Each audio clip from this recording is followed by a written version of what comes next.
Well, we're all set up, got our PAYDIRT out, getting ready to try to get an early start on this since it's Thursday for this week's video. And with a clap of thunder, the radar showed this should have been a little bit farther away. This is we've had rain every day for the last week, sometime every day. And I've got a roof I've been trying to use the rubber coating on, and I can't do it. If even this much rain hitting it will cause it to bleed off and ruin the coating. So for good at least 12 to 14 hours minimum. So I mean, see, like I said, over there, it's a beautiful day over. If you're over on that side of I don't know where that is, New Orleans maybe. But over here in Homa, yeah, it started. So yeah, I guess we're gonna try to retreat in for the time being, because there went a nice big lightning bolt just cracked behind me. So we're gonna do some. We're heading back to Lake Superior because I had gotten some shots from my good friend Ron Anders. I guess we keep that underneath the.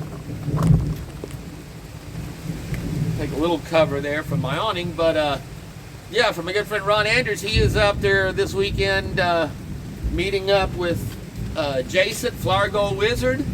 So I think he said he was actually going to be on there with doing his Patreon with him. So that's very cool. And so yeah, we'll see about watching out for that with Jason. But yeah, he sent me a couple of pictures here from his adventures. He's got his campers out there, but that thing's nice. It's looking good, brother. It's got he travels in style. So heavy fans to you, my friend. And yeah, all right. That's why the board wasn't out here. I didn't bring anything out and was expecting to get. I didn't want to get wet because here we are. But yeah, I just have to say, man, if that had been, if that one head just had not turned slightly, we wouldn't be doing this channel anymore. I can pretty much assure you that. I would, if I was doing anything on YouTube, it would be totally on the political side with, I don't know, reacting and,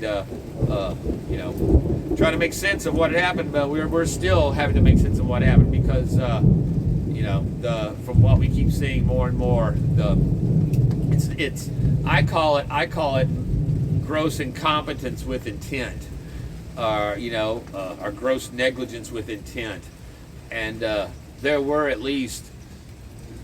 to have been at least 2 to 3, maybe 5 people along these links that were working together to say, if this happens, let it happen, And now we've seen they knew an hour before. I mean, the whole question is, why would you even let Trump go on the stage if you had any suspicious characters?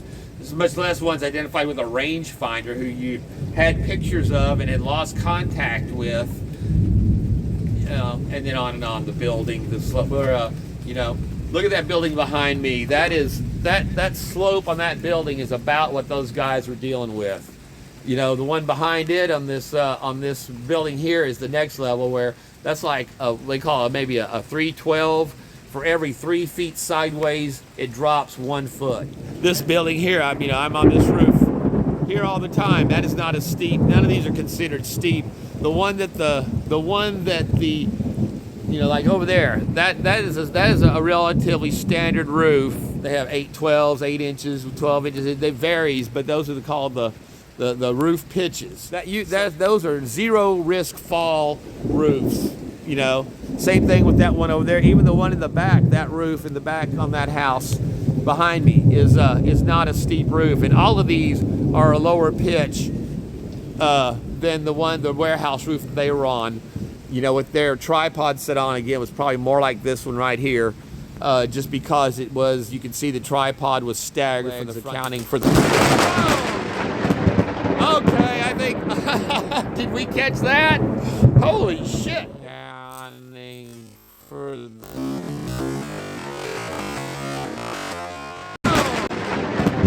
I think we might get out from underneath the metal awning here and see if we still have. Yeah, I still have power inside, so Yeah, that's holy cow. I hope we caught that on camera. Scared the shit out of me.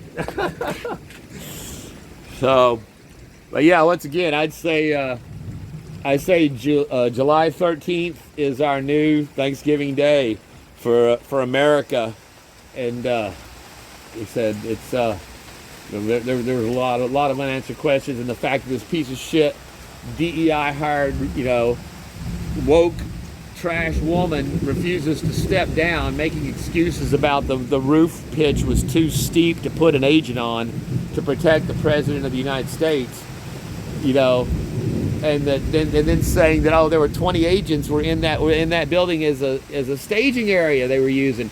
And it turns out, no, that's not the building they were in. You were wrong about, again, just across the board. And then you got the ponytail squad, those women that were all assigned to him, just incompetence of other things. You saw that when he appeared the next time, he was flanked by 6-foot-plus men. The DEI has been called out on this one of the incompetence and criminality and everything else. But the fact that this, entitled piece of shit refuses to resign and is thanks, that's just the whole self-aggrandized bullshit these people all have, that they just think they are so, when in reality they are not anything. They're the lowest rung of the dumb shit ladders, and they keep telling each other how great they are, so they believe it. And again, it's you can't lose between communications, between probably. I mean, we've seen they do drone shows where they have 1,000 drones performing, Star Wars. You tell me you can't write a security program to put 10 drones up in a periphery that would monitor any kind of movement on, I don't know, say a white roof, It's not, again, and they're saying how that was the high end of their technology they were using to protect, if that's the case, then, again, when you've got a White House full of criminally taking the government, it's a criminal coup, so they already have no morality, so there's no honor among thieves, so even amongst themselves. Now they've said COVID. Biden is contracted COVID. Oh, what, and by the laws, you can't just step down from the presidency in most of the states of the United States. So even damn, it's the 4th of July going off here today. But even him saying I want to step down, it has to be life-threatening, and so chances are they're going to be giving him a lot of placebos under the guise of medication. And just watch, if he doesn't actually genuinely have it now, they're going to make sure that he does have one of the most virulent batches of it before it's over. So, all right, well, like I said, I just keep getting flashes of panic attack almost from whenever I think of what the alternate could have been from just that slight. Charts saved him. People would criticize him about having his charts up at at his rallies. I don't think we're not going to be hearing any more criticism about charts, or probably seeing any more outdoor rallies, hopefully. But again, just they've got big screen TVs. They could have put a TV up in between that building and where the president was, just as an added, for one of those giant flag banners that covers 100 square feet or 100 feet across. Anything that would obstruct an outside view like that, but or more simply just put a man on the building. Have someone watching the one building that's lined up to be able to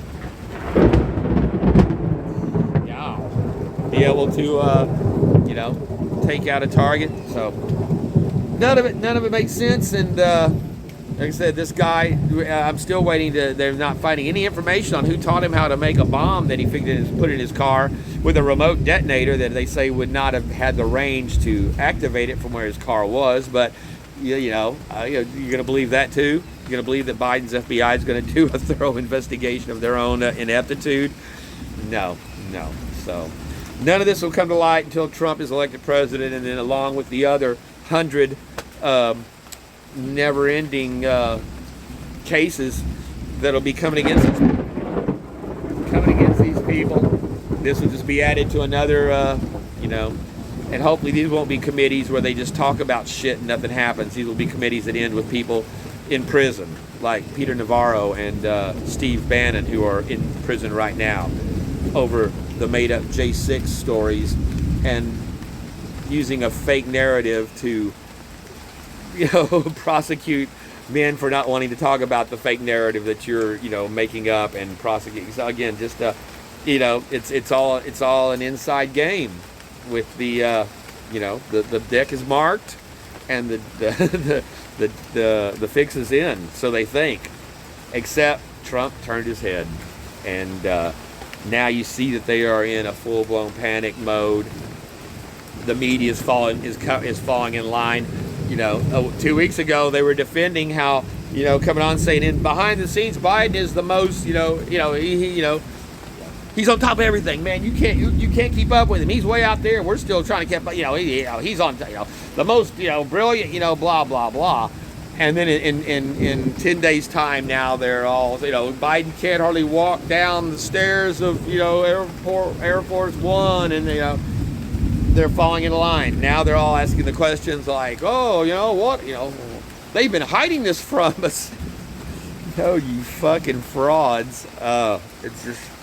But again, it has thrown a major wrench in their stuff, and there's nobody that they can ever put up to. I'm still waiting to see to beat Trump, but I'm waiting to see what their donation totals was, because I know I sent them money, and I'm sure millions of other people probably sent them money after that happened. So aside from Elon throwing in his $45 million a month from now through the election, I'm interested to see what the common man rallied to him for. So I would bet there was millions, tens and tens of millions of dollars that came in on that day and the subsequent day. I think mine was the day after. But anyway, yeah, you know, go to Trump.com and donate. You know, just in a sign of gratitude that he is still alive and we are not, you know, like I said, in mourning as a country and at war as a world. Because they see the one strong leader in America fall, taken out by the deep state. That's cause for our enemies as well as our allies to react in many different ways that would not be beneficial to the United States. And right now they're already on the brink of it through the ineptitude and the incompetence and just immorality and deviance that, you know, that our government shows in every aspect now. So cannot stress how grateful we are. I am, for sure. So all right, well, we'll see if the rain breaks.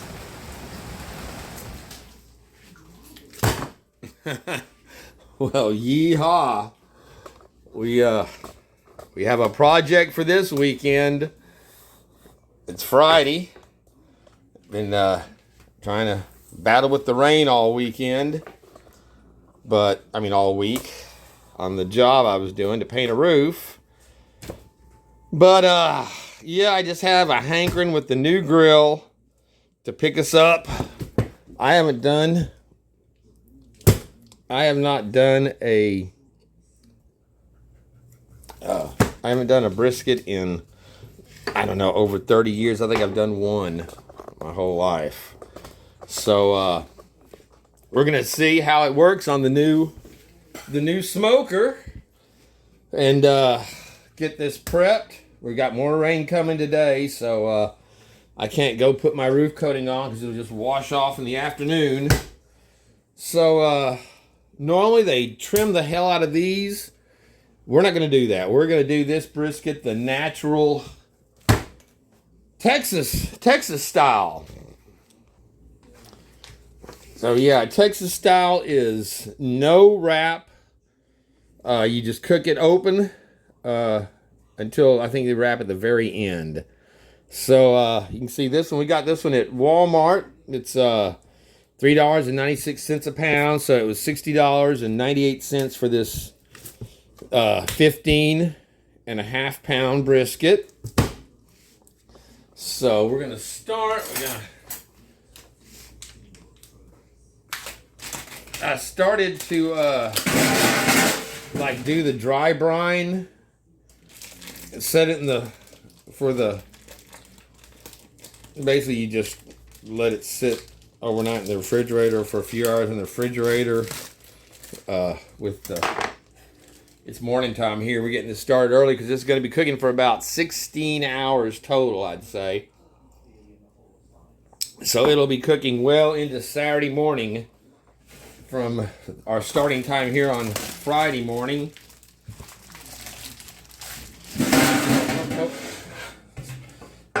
Issue I have is having a pan big enough to even put this thing on. So yeah, we got some overhang. We got some overhang on that pan there. So you got your flat, you got your cap here. They normally they cut off a lot of this. You see this like rougher meat here along the edge. That is about all we're gonna do. Is watch out there, watch out there. Just because, like I say, we're doing this one old school Texas style. But yeah, so like that rough meat there, we're just gonna barely take off a little bit of that rough stuff there. I was thinking I would put this on the grill and render out some of this tallow, but see, that's a big piece of hard fat on this side, so we're going to take off a little bit of that right there. And then normally they cut this whole section right here off, strip this down to get to a nice edge. And considering what we're working with here today on our grill and our long term, see, we're not going to take off much of that. We're going to cut it pretty thin right along the edge.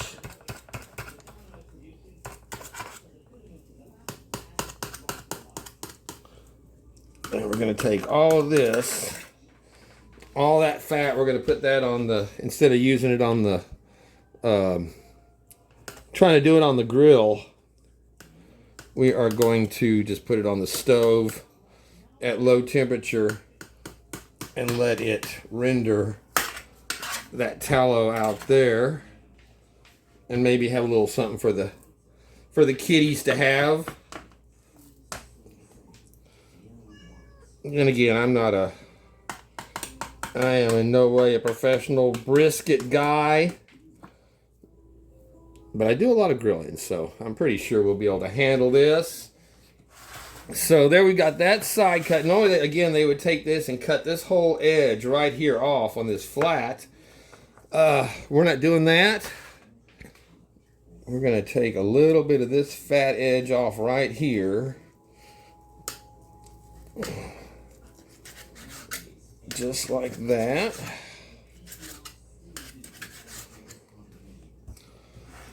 You can see we've got the crew down there. When they see me up here cutting, they know there's a chance they might get something. Yeah, there's a chance they might get them something. There's my new littlest Guinevere and Jess and Bella, my two little additions for this year. We got 10 more in there that are I'm gonna be needing to find a home for here in another few weeks. But the males are fixed, so the bleeding has stopped, so to speak, as far as kitten production. All right, now normally they cut this down to where you've got barely a quarter of an inch of fat. Like, see, there's a little bit of meat in there. But again, we'll render all that down. The kitties will get them some treat out of this. But hold on, let me.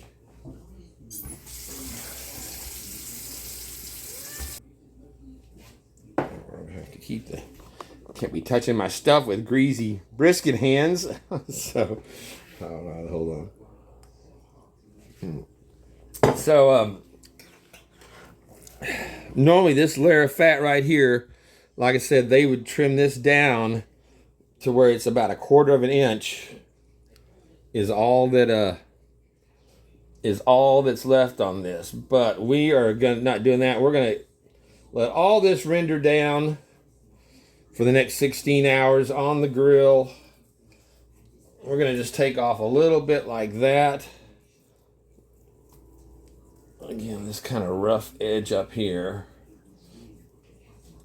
on the top of the cap. See, this is not that thick down here as it is. This is the bulk of our stuff, is this layer right here. Yeah, you want some of that fat, don't you? You want some of that fat, don't you? So, that's about all I'm going to do on this. Like I said, you can see right there, that is not that thick of a layer of fat on there. On our cap, on our flat down here. Grill this down, all that's gonna render out. So, all right, set that to the side. Now, they got all the different rubs and whatnots for coating these things. And all right, that's enough. Get back. All right, now we've got, let's see, our kosher salt and pepper. Oh, damn, I'm almost out of garlic powder. How did I let that happen?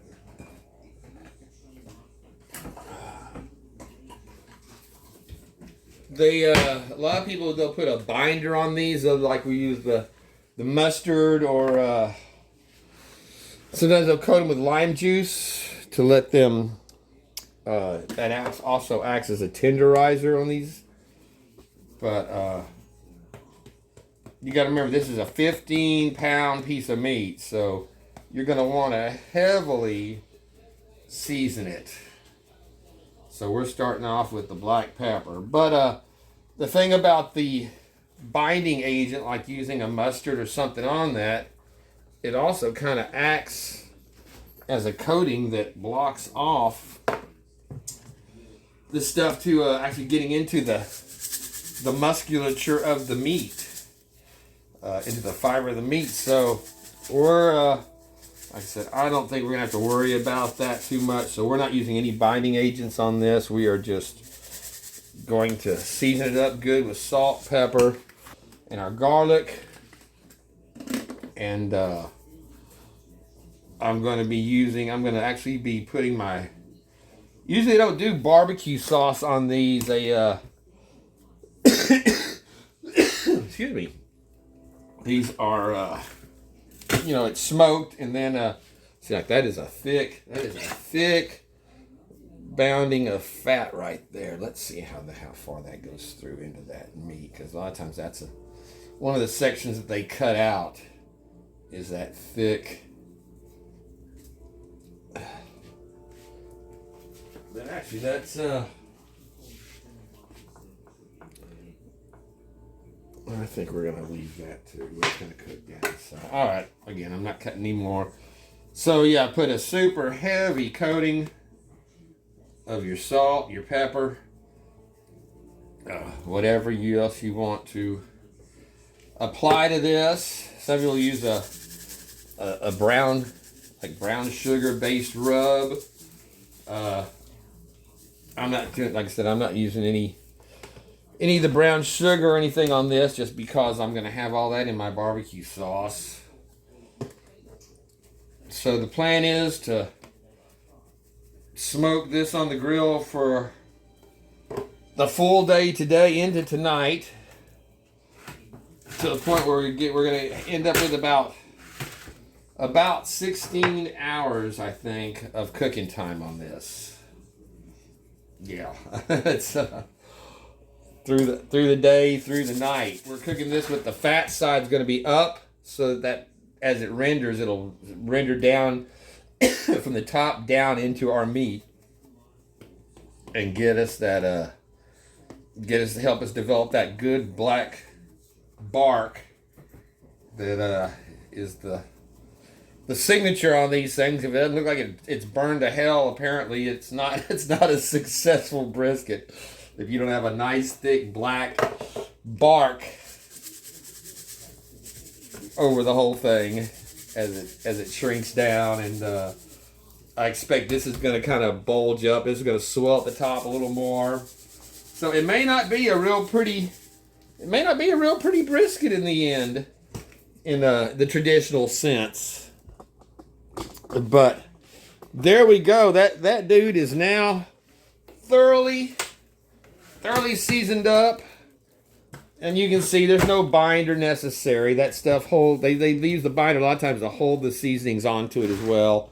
And the it's meat. It's wet. It's gonna hold its stuff on there just fine. And so there's the phone going off. I'm sure that's another ever important sales call. So all right, we're gonna put this in the refrigerator or in the oven, just because it's off, and that's the only place big enough to protect it. And we wanted to get to room temperature, so it's going to sit like this for about an hour while I crank up the grill and get it up to temperature. And we're going to try to get it to top out at about 250 degrees, 225 to 250, and then let this dude go to town on it. So we'll be back.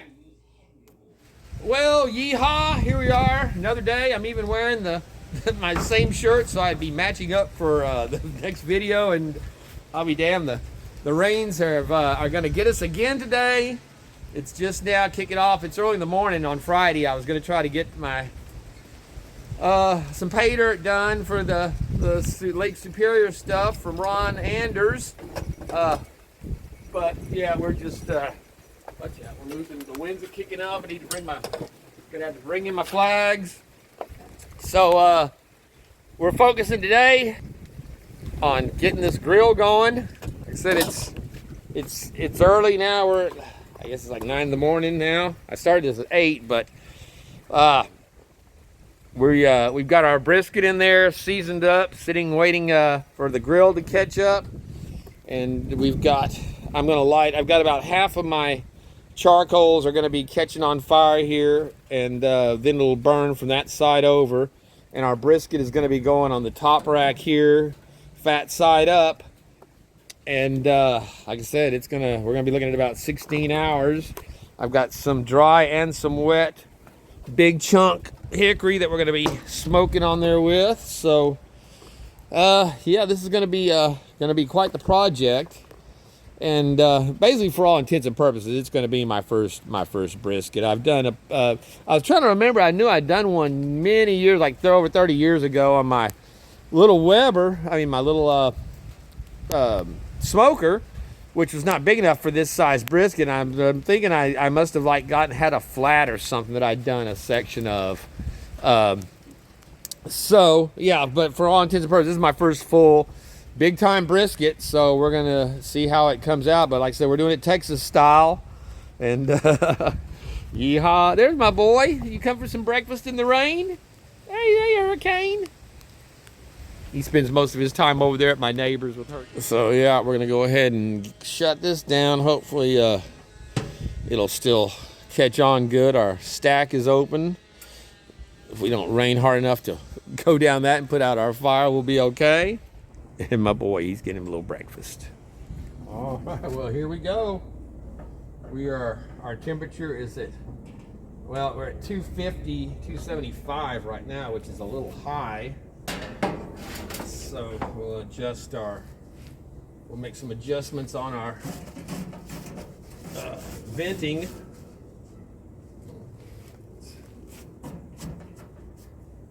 Paper towel's falling apart. So we're going to take our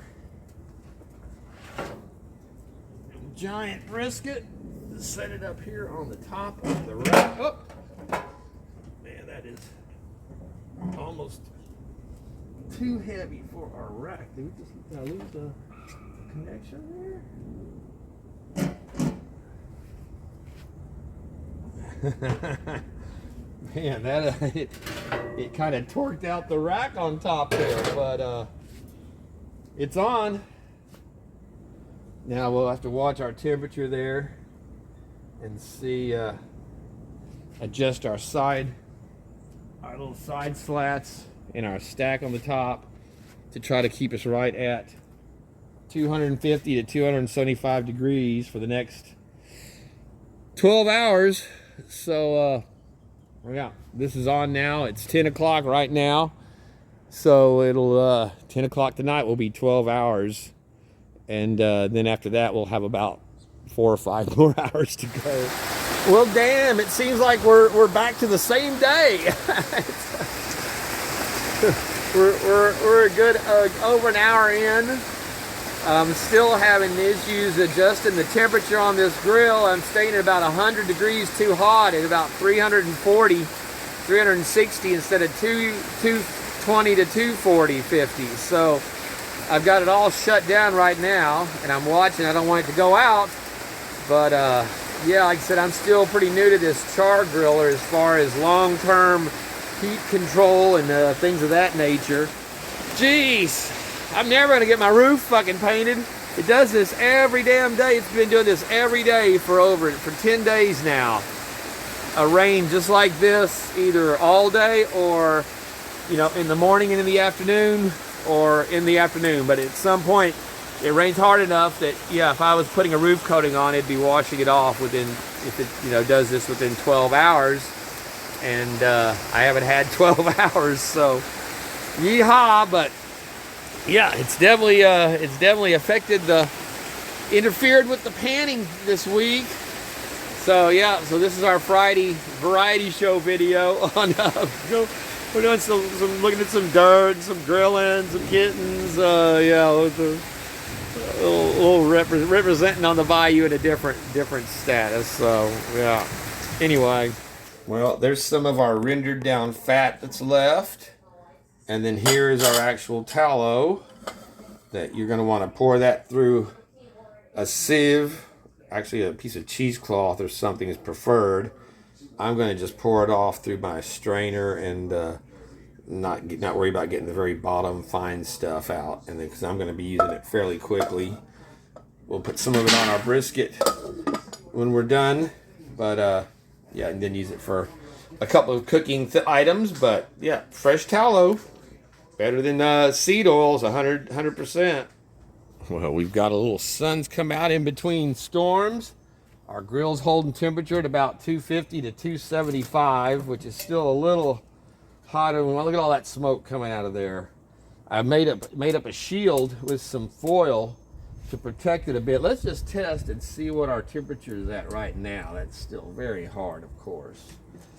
And so right now we're at about 145 internal temperature in the thick part, about 180 it looks like.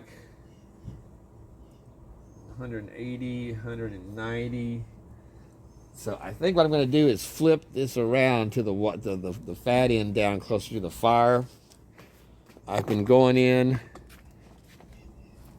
and we've just added a new batch of charcoals, and we're mostly using our wood for temperature, but in between the charcoals as well. And I'm coming out here regularly, just dousing them back, some of the bigger pieces, and keeping them from, like you saw there, burning up so fast, and trying to maintain that temperature. 'Cause I got the whole grill shut down. So yeah, I think I'm going to, when we get to that temperature, because it does the stall, they call it, where it stops, it gets to a certain point of temperature where the meat stops rendering the fat. Because you can see our fat's rendering down there pretty nice.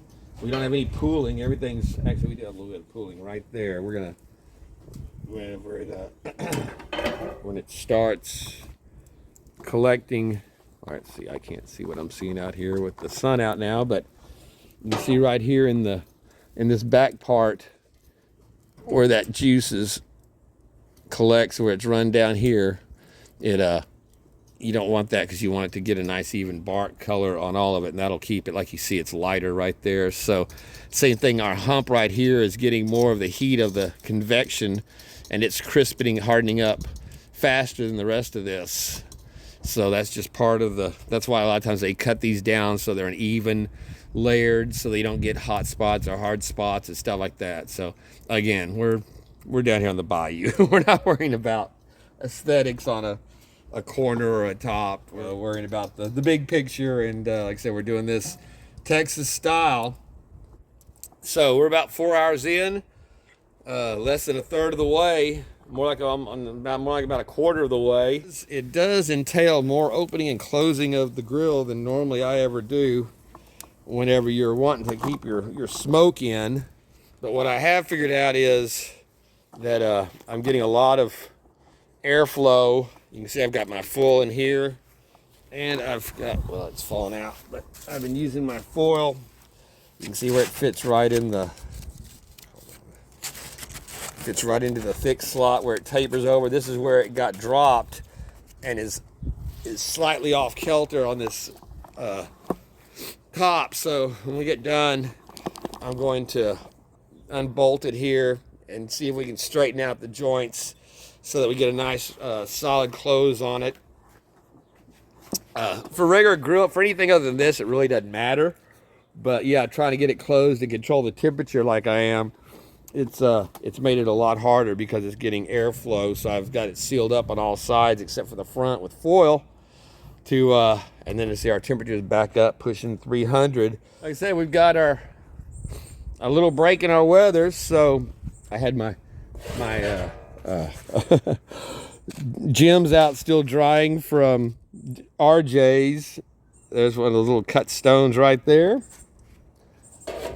So yeah, before we wrap up, I guess we could take care of a little gold business since it's not raining on us. See here, I'm using my Cowboy brand, the 2x 20 pound packs for $18 at Walmart. These things, the nice big briquettes.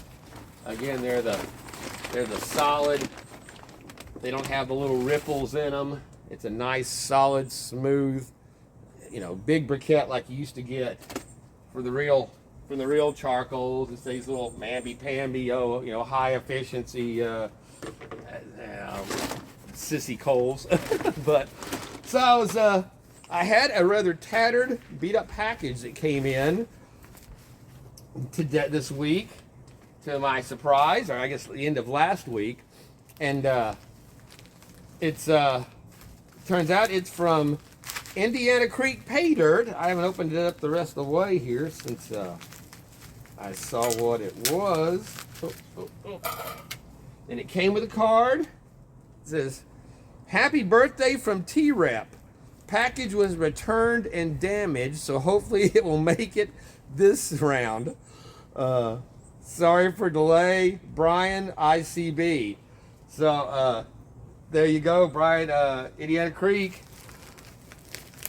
T-Rep apparently won on his channel and then had him forward it to me for my birthday, which was in June. So T-Rep, thank you so much, brother. That's an awesome surprise.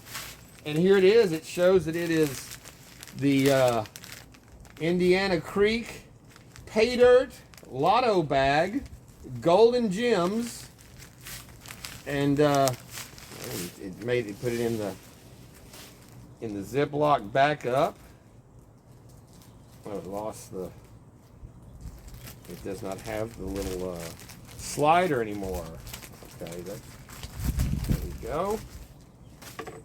So yeah, I just had a package that showed up from last month that was sent in March to Alan Curry in the UK, and it had made it all the way around and came back to my house after I think this was 4 months. We counted that as gone. So, but yeah, there you can see we've got some goodies showing up in the bag.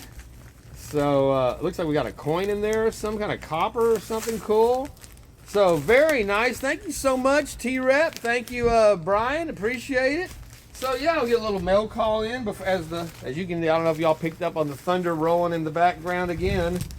So it was downpouring a little earlier, so the sun's actually come out long enough to dry it up. And I see my grill's heated back up to 100, 320 damn degrees. I'm having more damn trouble keeping the temperature square on that thing. So, but that's gonna wrap us up, I guess, for this week's episode. It's you know, let me see, my coals are still, there's not much else I can do. I tried cracking it, leaving a cravat, you know, putting this thing, wedging it in there so it would just, I mean, I was gonna be losing smoke, but I thought maybe that would. I've got the vent on this side shut all the way. I've got the stack on top shut all the way. That should, you know, squelch it. But between the airflow getting in around it, where these pieces that are, you know, that are tucked in, that are hindering it a little bit, but I just. Like I said, now it's jumped up with the crack in it. It's cracked. It's opened up to 400, 370, almost 400 degrees. So that does not have the desired effect of cooling it off. So yeah, 380 degrees is just too damn hot. Oh, you guys. All right, well. No need to drag you guys along with this anymore. So, thank you once again for tuning in, supporting the channel. Ron Anders, thank you for the shots. He said he's going to send me some more pictures of them over this weekend, getting their dirts in. And excuse me, we'll be doing a follow up on this because it'll be. Like I said, it'll be running into Saturday morning, and then it'll be sitting out all day on Saturday. Actually, what I'm probably going to do is throw in some chicken legs or something on here to cook on this side and smoke those, so I'll have something to eat tonight off of this, since I will not be having brisket instead of smelling it going damn. So, yeah, we're going to do that. I got some chicken legs in there we're going to throw on, and for good measure, and go with that. So. All right, friends, that's we'll take there's my new, you haven't seen this, my newest arrival is the Carolina Reaper. I got this one for 20 bucks up at Lowe's. And so first thing I did was beef it up with some of Matthew Ford's Super Dirt that he had sent me last year.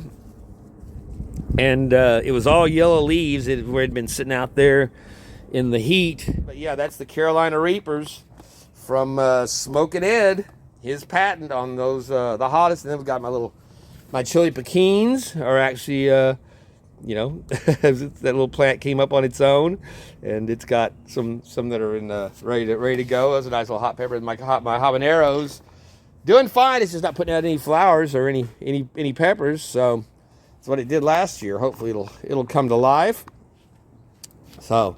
All right, well, there you go. And until next time, when the dinner bell rings, that's the other thing I'd forgotten to add that was that stood out. So when Trump was under fire, and the entire crowd, instead of screaming and running in fear and you know, stomping over each other, you'll see nobody fled. Everyone stayed their ground. A lot of people were raising their head looking for where the sniper was coming from, not even worrying about, you know, getting hit. They were, you know, and then, of course, we lost Corey, you know, and what I didn't realize is that the people, you'd assume it would be people that were getting hit on the right side of Trump as you're looking at him. And it was people that got actually hit, were struck, that were on the left side as he ducked down behind the cover, because behind that banner that was a steel reinforced wall protection, bulletproof, the shooter had to drop his elevation on his gun, and he was already firing wildly at that point.